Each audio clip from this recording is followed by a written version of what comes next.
स्मारकों के पत्थर अपने आप में कितनी ही कहानियां समेटे होते हैं, है ना? लेकिन आपने कभी भीमबेटका गुफाएं देखी हैं? या फिर आपने देखी हैं मालवा की प्राचीन बस्तियां? या फिर विंध्य क्षेत्र की रॉक पेंटिंग्स? इन सब के बीच एक नाम जो कॉमन है वो है डॉक्टर नारायण व्यास। उन्होंने आर्कियोलॉजिकल सर्वे ऑफ इंडिया में 4 दशक तक काम किया और इस काम के दौरान उन्होंने धरती में छिपी इतिहास की जो कड़ियां ढूंढ निकाली, उसी के लिए उन्होंने प्राप्त किया पद्मश्री का सम्मान।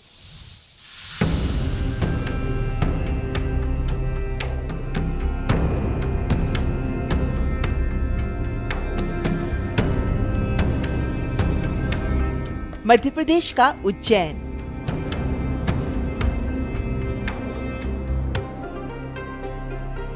जहां हर धरोहर, हर पत्थर बीते समय की एक खामोश कहानी समेटे हुए है।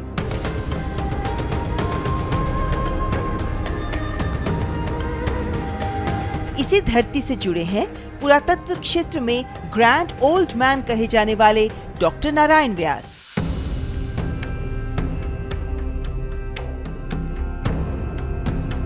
एक ऐसे साधक जिन्होंने अपनी पूरी जिंदगी इतिहास की उन परतों को समझने में लगा दी जो अक्सर हमारी नजरों से ओझल रह जाते हैं।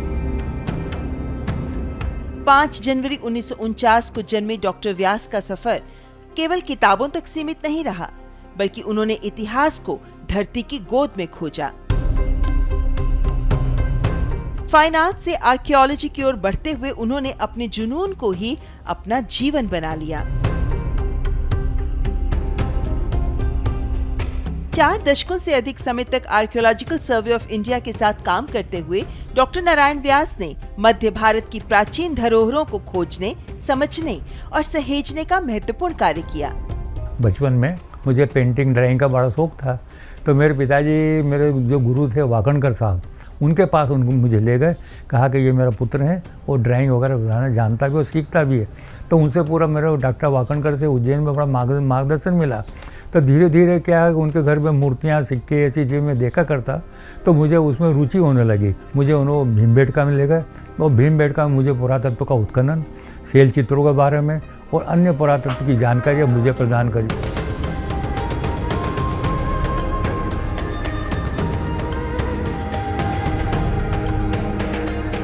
भीमबेटका की प्रागैतिहासिक गुफाएं, विंध्य क्षेत्र की रॉक पेंटिंग्स और मालवा की प्राचीन बस्तियां,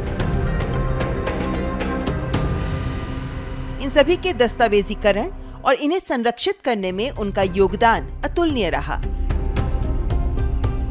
उन्होंने न सिर्फ खुदाई और खोज की, बल्कि ऐतिहासिक स्मारकों के संरक्षण और पुनर्स्थापन में भी महत्वपूर्ण भूमिका निभाई।